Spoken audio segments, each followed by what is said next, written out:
श्री रविशंकर प्रसाद जी। माननीय उपसभापति जी,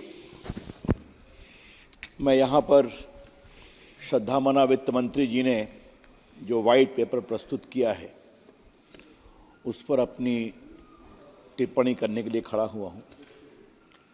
ये बहुत ही सारगर्भित कदम है, देश को ये जानना चाहिए और देश को बताने के लिए चर्चा भी हो रही है।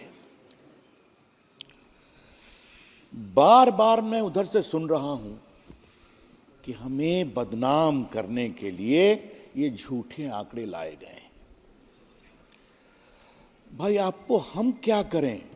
देश की जनता ने आपकी छुट्टी कर दी 14 में, आपकी छुट्टी कर दी 19 में और 24 में तो 400 के पार लाने वाली है। तो देश की जनता ही आपको रिजेक्ट कर रही है, तो आप हमारे ऊपर क्यों आरोप लगा रहे हैं? भाई, हम तो सच्चाई को बोल रहे हैं। माननीय सभापति जी, आज का दिन बहुत महत्वपूर्ण दिन है क्योंकि इस पूरे उसमें इकोनॉमिक रिफॉर्म की भी चर्चा है और मैं अपने प्रधानमंत्री नरेंद्र मोदी जी का अभिनंदन करूंगा कि देश की अर्थव्यवस्था में रिफॉर्म के सूत्रधार नरसिम्हा राव जी को उन्होंने भारत रत्न की आज घोषणा की है। और आज मुझे अनुमति दीजिए बोलने के लिए। वो कांग्रेस के नेता थे, उस पार्टी के अध्यक्ष रहे, उस पार्टी के प्रधानमंत्री थे, उस पार्टी के मुख्यमंत्री थे, लेकिन उनके शव को कांग्रेस पार्टी के दफ्तर में भी नहीं जाने दिया गया था।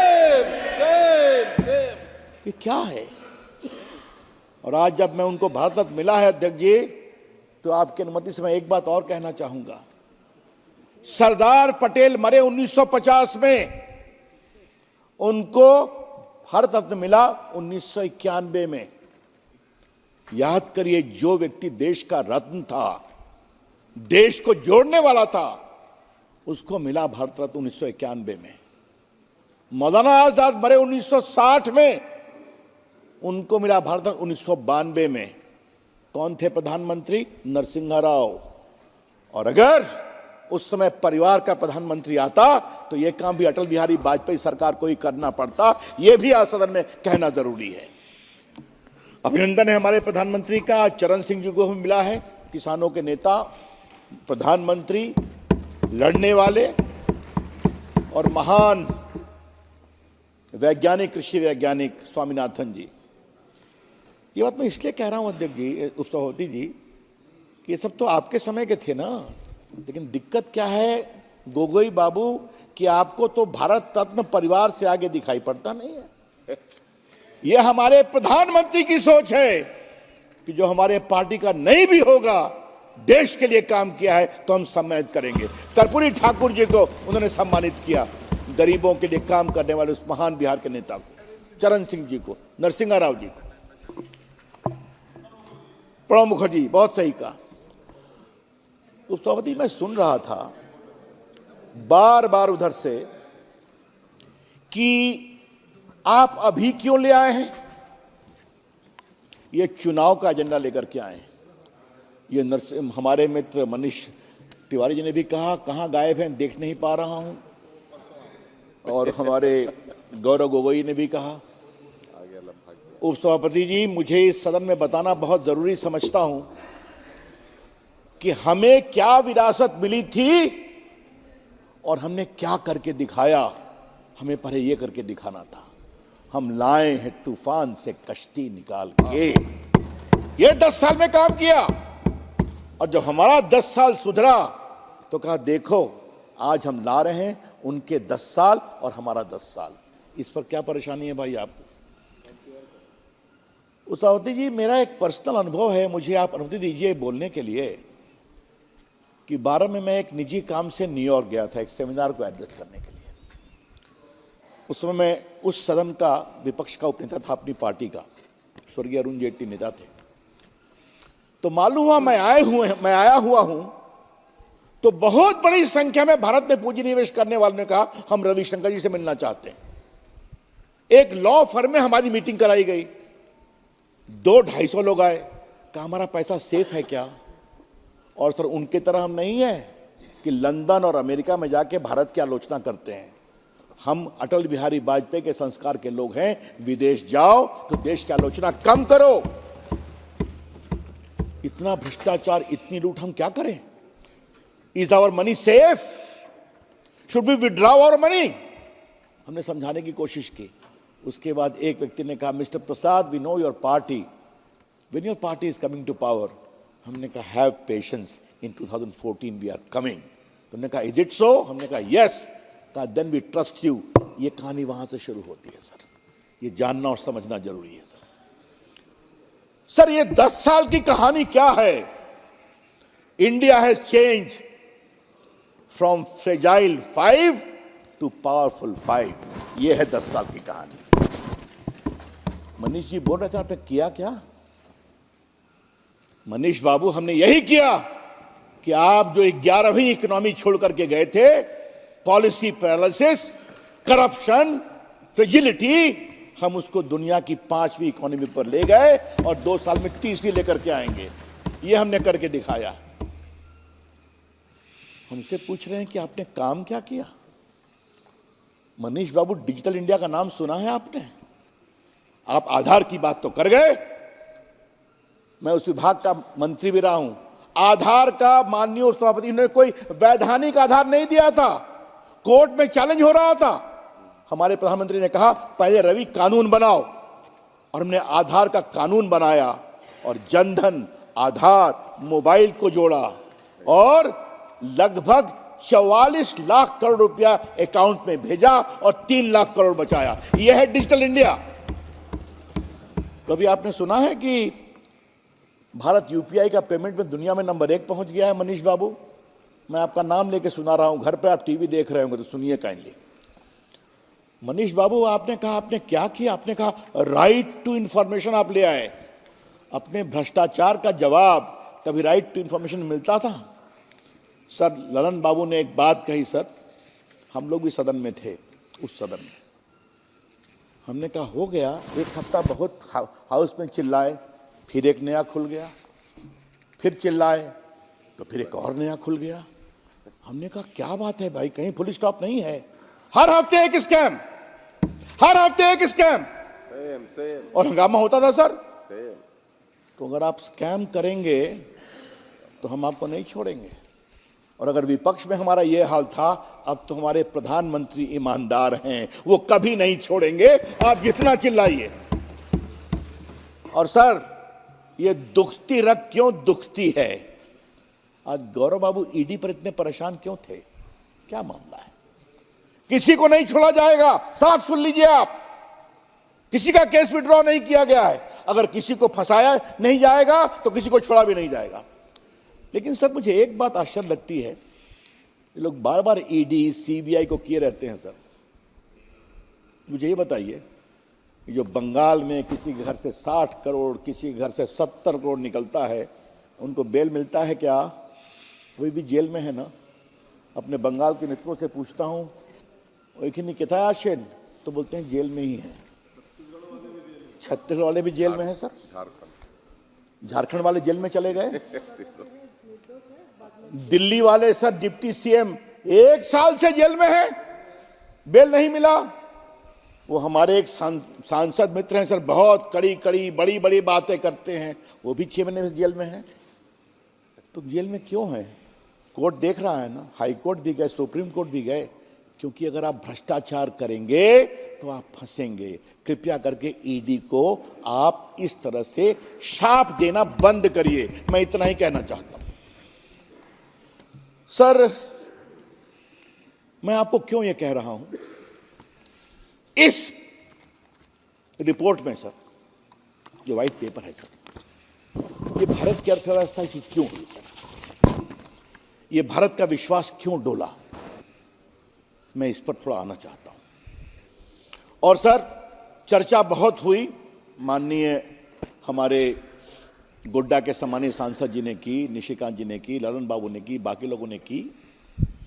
सर ये बताइए कि इन्होंने क्या सोच लिया था कि हर जगह घोटाला करेंगे क्या? सर एक बहुत बड़ा भारतीय संस्कार और संस्कृति में एक शब्द है पंच तत्व। ये जीवन पंच तत्व से बना है। ये पंच तत्व क्या है सर? नभ, जल, थल, अग्नि, ये सब इससे बना हुआ है। आकाश। सर हमारे कई यहां बड़े बड़े मित्र हैं, साधक भी हैं, वो उसकी शास्त्रीय व्याख्या करते हैं। हेमा जी बहुत अच्छी सृजनात्मक प्रतिभा की हैं, वो अपने नृत्यों में इसकी चर्चा करती हैं। लेकिन सर हमारे कांग्रेस और उनको मित्रों ने पंच तत्व का नया सिद्धांत निकाला। पंच तत्व का सिद्धांत जब तक सफल नहीं होगा, जब तक पांचों तत्वों में भ्रष्टाचार नहीं करेंगे, एक को भी नहीं छोड़ेंगे। और कमाल कर दिया सर, एक को भी नहीं छोड़ा। मैं गिनाता हूं सर। थल पे आइए, कॉमनवेल्थ घोटाला, आदर्श घोटाला। ये पाताल में भी चले गए, वहां कोयला घोटाला। ये समुंदर के अंदर पानी में चले गए, वहां सबमरीन घोटाला। ये आकाश में चले गए सर, पिलाटिस घोटाला, हेलीकॉप्टर घोटाला, और ऑगस्टा वेस्टलैंड, और सर वायु स्पेक्ट्रम घोटाला, कुछ न। और सर अग्नि घोटाले के बारे में बार बार ये लोग कहते हैं, एक व्यापारी का नाम लेते हैं सर, पता नहीं इनको क्या प्यार हो गया है उनसे। अगर वो केरला जाएंगे, बंगाल जाएंगे, छत्तीसगढ़ जाएंगे, राजस्थान जाएंगे, तो इनकी सरकार ने उस व्यापारी से हजारों करोड़ का काम किया, अभी भी चल रहा है। मैं नहीं कुछ बोलूंगा उसको। लेकिन सर एक बात मुझे आज कहनी है सर, और सर अडानी की बात कर रहा हूं। जाइए छत्तीसगढ़ में कोयला का उसको मिला कि नहीं, जाइए राजस्थान में गहलोत ने दिया कि नहीं, जाइए बंगाल में, जाइए केरला में पूरा पोर्ट दिया कि नहीं दिया। क्या बोलते हैं ये? और हिम्मत है कि अपने अलायंस से उनको निकाल दें, रिश्ता नहीं करो अडानी से। राहुल गांधी की हिम्मत हुई क्या बोलने की कि राजस्थान में बंद करो? नहीं, that is a different matter पूछा गया, मुझे याद है उनकी प्रेस। लेकिन सर मैं एक ही बात कहूंगा, मैं अग्नि पर आ रहा हूं। हाँ, मेरे मित्र ने जिया जी की बात कही सर, तो सर मैं एक ही बात कहूंगा कि एक बार राहुल गांधी जी बीकानेर जाए सर, और उनको उचित लगे तो हमारे माननीय अर्जुन मेघवाल जी को भी ले लें सर, दूर से ले लें। और सर उन गांवों में जाएं जहां जमीन ली गई है सर, वहां उन किसानों से दूर से भी सुनेंगे तो वहां से एक ही आवाज आएगी, वाड्रा वाड्रा वाड्रा वाड्रा वाड्रा। क्यों? क्योंकि उनकी जो जमीन ली गई है सोलर पावर प्लांट के लिए, हजारों करोड़ की सैकड़ों एकड़ जमीन, वो किसने ली, किसने दिलवाई? हरियाणा के मुख्यमंत्री हो या राजस्थान के मुख्यमंत्री हो सर, तो हमेशा मैं एक ही बात कहता हूं सर, कॉमर्स है, वाड्रा एज कॉमर्स एक नया मॉडल है सर। देश में एंटरप्रेन्योरशिप की बड़ी बात होती है सर। सर मैं संचार मंत्री था सर, तो मैं गया सर, तो मुझे बताओ ये 2G घोटाला क्या है? तो कहा कि sir first come first serve था। तो ये संचार भवन था सर, उसमें कहा इस समय जो आएगा उसको घुसने दिया जाएगा, उस पर होगा फर्स्ट कम फर्स्ट सर्व। और वहां बाउंसर बैठा दिए गए, किसी को घुसने मत दो, मुक्का मारो, नाक तोड़ो। अब सर वो कॉर्पोरेट कंपनी के बड़े बड़े लोग थे, किसी की नाक में चोट लगी है, कोई भाग रहा है, और जिनको देना था वो पहले घुस के बैठे हुए हैं। और बहुत लोग तो अपना एक दिन बैकडेटेड चेक लेकर के आए हुए हैं। क्या बात करते हैं लोग सर, क्या बात करते हैं लोग। सर कोयला घोटाला मैं खोलूं, क्षमा करें, आपके प्रधानमंत्री एक्यूज है कि नहीं है? Doctor Manmohan Singh, supreme court से स्टे है, क्योंकि वो कोयला मंत्री भी थे। और क्या मैं बताऊं कि किस तरह से उसको मंत्री चिट्ठी लिखते थे, dear prime minister, he is my brother, kindly give him coal block. और वो कहते थे, जो ट्रेजरर थे पार्टी के, इनकी चिंता किया जाए। तो पहले एक चिट निकलती थी सर ट्रेजरर साहब के यहाँ से, वहां से चिट दूसरी जगह जाती थी, वहां से तीसरी जगह जाती थी, कोल ब्लॉक मिल जाता था। और सर क्षमा करिए, अच्छा चढ़िए ना, सब दे दी जाएंगे, बैठिए आप, चलिए बैठिए। सब ये सब रिकॉर्ड की बात, सब रिकॉर्ड की बात है। चलिए बैठिए आप सीएजी का रिपोर्ट पढ़िए, सब कुछ सामने है। बैठिए आप सुप्रीम कोर्ट का जजमेंट पढ़िए, सब सामने में है। आरोप है, जजमेंट है, उन्हें क्वाश के आरोप लगा रहा हूं मैं। श्रीमान गौरव बाबू, आप देश के पूर्व कानून मंत्री और पूर्व कोयला मंत्री से बात कर रहे हैं, समझ गए आप, और पूर्व संचार मंत्री से बात कर रहे हैं। बैठिए बाप, चलिए अब बैठिए, अब अच्छा आप बैठिए बाप, हो गई बात, आप चलिए से बात कर रहे हैं। अच्छा चलिए अब, अच्छा आप बैठ जाइए, आप बैठ जाइए। अच्छा ठीक है, छोड़िए सर। उसके बाद सर ये जो एंट्रिक सतही तो और भी कमाल है सर।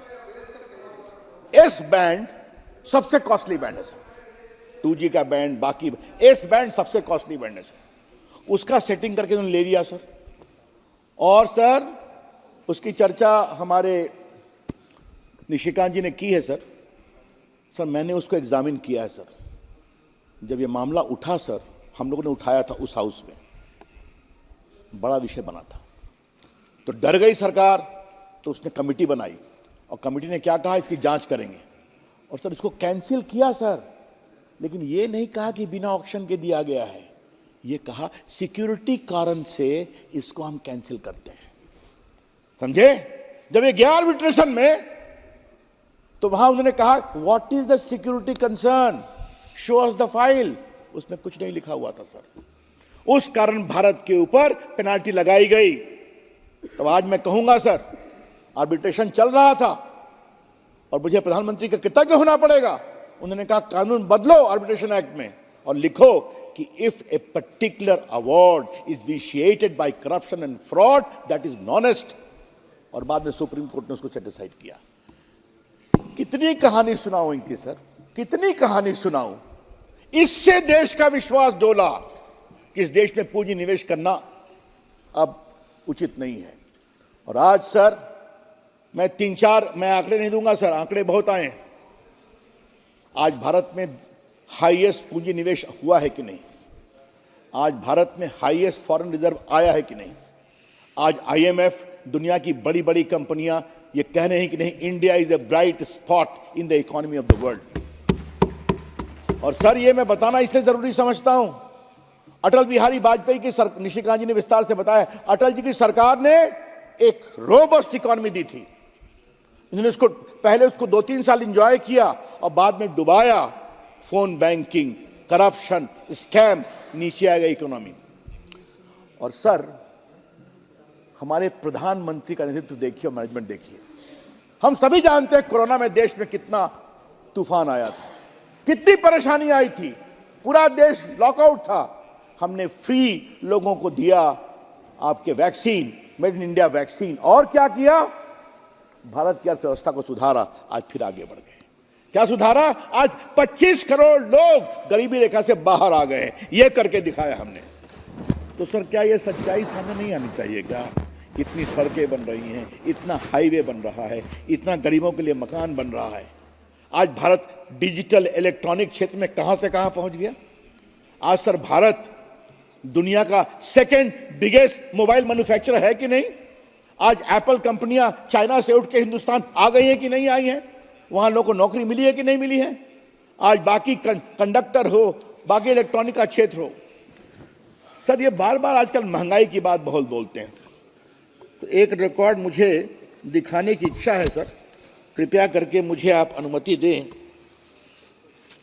ये सर एक मिनट क्षमा करें जी सर, ये डेटा मैं रिकॉर्ड पर रखना चाहता हूं। कांग्रेस पार्टी वाले बहुत बोलते हैं महंगाई पर सर, तो ये data best control of prices during the past year sir. 2004 में सर महंगाई दर थी 3.9%, फिर 5 में 3.8%, 6 में 4.4%। ये 3 साल में अटल जी की सरकार का अच्छा काम खत्म हो गया। अब आइए सर, 9 में 9.1%, 10 में 12.3%, 11 में 10.5%, 12 में 8.4%, 13 में 10.2%, 14 में 9.5%। और मोदी जी सरकार में आते हैं सर 15 में 6.0%, आज है 5.5%। तो ये डेटा यूनिवर्सली एक्सेप्टेड डेटा है, इसको समझना चाहिए। देखिए, मैं कांग्रेस के लोगों से एक ही बात कहूंगा, भ्रष्टाचार करते भी हैं और भ्रष्टाचार का महिमा मंडन भी करते हैं। सर, इसमें पूरे सूची में एक सूची ये भी है सर कि रेलवे में किस तरह से नौकरी के बदले जमीन दी गई सर, और ऐसे लोगों को दी जो सजायाफ्ता है सर। सर, मेरा एक सौभाग्य रहा है, दुर्भाग्य रहा है सर, बिहार के कुछ बड़े बड़े घोटालों को बहस करने का सौभाग्य मुझे मिला है। चारा घोटाला, अलकतरा घोटाला, एक आदमी बाबू ललन सिंह भी हमारे साथ थे सर। उसमें जेल हुई, लोगों को सजा हो गई है, कन्विक्शन हो गया है।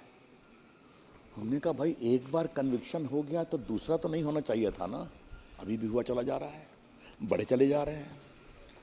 अब कापर करूं सिंगार, हमारे बिहार में कहावत है सर, दूसरी लाइन कभी जनार्दन जी बोल देंगे सर। क्या करें सर, और उसका वो करते हैं महिमा मंडन। किसके नाम पर? धर्मनिरपेक्षता के नाम पर। किसके नाम पर? समाजवाद के नाम पर, सामाजिक न्याय के नाम पर, जो आपके परिवार का खाली सामाजिक न्याय है। सर, आप मुझे देख रहे हैं, शायद मैं 20 मिनट बोल गया तो मुझे लंबा नहीं बोलना चाहिए, मैं समाप्त करूंगा सर। ये दुनिया के सामने बात आनी चाहिए।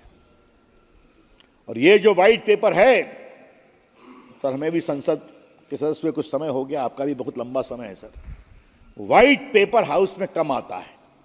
ये व्हाइट पेपर आने वाले संसदीय इतिहास का एक मील का पत्थर बनने वाला है कि देखिए, नरेंद्र मोदी की सरकार थी, 10 साल का काम उनका और 10 साल का काम हमारा। आंकड़ों पर बात करिए तो हम सुनने को तैयार है, बिल्कुल तैयार है। और सर, मैंने आपके सामने महामना राष्ट्रपति जी का भाषण नहीं रखा है सर, हम लोग सुने, एक एक चीज आंकड़ों पर है सर। कितनी सड़कें बनी, कितनी बिजली गई, कितने आवास बने, कितने नेशनल हाईवे बने, सब कुछ इस पर लिखा हुआ है। हमने सर बजट में भी रखा हुआ है, तो मैंने जान के वो समझ लिया। तो आंकड़ों पर बात करिए ना, तो आप तो आंकड़ों पर करते नहीं हैं। तो सर, हवा हवाई तो कहना कांग्रेस की है पुरानी आदत सर, कभी तो सच्चाई पे आइए सर। सर, आज हमें गर्व है कि मोदी जी की अगुवाई में देश आगे बढ़ रहा है। सर, मैं उस बातों को दोहराऊंगा नहीं जो माननीय निशिकांत जी ने कहा है सर, जिसका जिक्र है। तो जिस तरह से गोल्ड बॉन्ड को लेकर खुराफात की गई सर, उसको मुझे हैंडल करने का अवसर मिला है सर। सर, ये तो मैंने शर्मिंदगी कभी नहीं देखी। मैं रिपीट करूंगा कि हमारी सरकार जीत गई है, रिजल्ट अनाउंस हो गया है, नरेंद्र मोदी जी फॉर्मल पीएम का स्थान लेने वाले हैं, और आपने एक्टिंग रूप में सब कुछ पार कर दिया कि जाओ बाहर से ले आओ, गोल्ड ले आओ, हीरा ले आओ, डायमंड ले आओ, और फिर गो बैक। अब कितना उसमें कट हुआ होगा सर, ये मुझे बताने का। और बिल्कुल मैं निशिकांत जी की उस अनुशंसा से सहमत हूं कि इस मामले की भी पूरी जांच होनी चाहिए। काफी हुई है, आनी चाहिए ये बात। सर देखिए सर, एक होती है टेफ्लॉन कोट, अंग्रेजी का शब्द है सर। आप सर बहुत अनुभवी डॉक्टर हैं सर, तो टेफ्लॉन कोट आप खूब समझते हैं सर। टेफ्लॉन कोट का मतलब है आप कितना भी लगाओ, इस पर कुछ लगेगा नहीं। नरेंद्र मोदी की अगुवाई में आप जितना बोलना है बोलो, इस पर भ्रष्टाचार इस पर लगेगा नहीं, क्योंकि ये सरकार ईमानदारी से काम करती है। और सर, मैं एक अंतिम बात कह के अपनी बात समाप्त करूंगा सर। आदमी अपनी गलती के अनुभव से सीखता है सर, सीखता है। 14 में यही पूरी कहानी चली, इतना कस के पिटे। 19 में क्या क्या राफेल पर कहा गया सर, मैं वो बात रिपीट नहीं कर सकता हूं सर। जिस तरह की शर्मिंदगी भरी बातें की गई सुप्रीम कोर्ट में, वो भी डिसमिस हुआ सर। भारत की सुरक्षा को कमजोर करने की कोशिश की गई थी। राफेल की खरीदारी को 12 साल रोका था क्योंकि कमीशन नहीं तय हुआ था। ये सच्चाई नहीं है इनकी क्या? आज राफेल पहले आ गया होता तो पुलवामा के लिए उसे सरहद के पार नहीं जाना पड़ता। उसमें पावर है कि यहीं से बैठ के बटन दबा के कर सकते थे। आज देखिए वो आ गया। अब नया क्या, तो बस एक व्यक्ति का नाम, तो मैं कहूँगा श्रीमान राहुल गांधी जी, आपका रिकॉर्ड बहुत घिसा पिटा हो गया है, कुछ तो नया रिकॉर्ड बजाइए, या हम मान लें कि मोदी जी के खिलाफ बोलने के लिए आपका कोई रिकॉर्ड नहीं बचा है, तो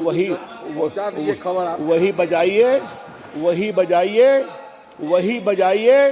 जनता सुनने वाली नहीं है, आपको और हराएगी, आपकी संख्या और कम होने वाली है, और इस बार निश्चित हम लोग 400 के पार जाएंगे। बहुत बहुत धन्यवाद, प्रणाम, नमस्कार। बहुत बहुत धन्यवाद जी। श्री अब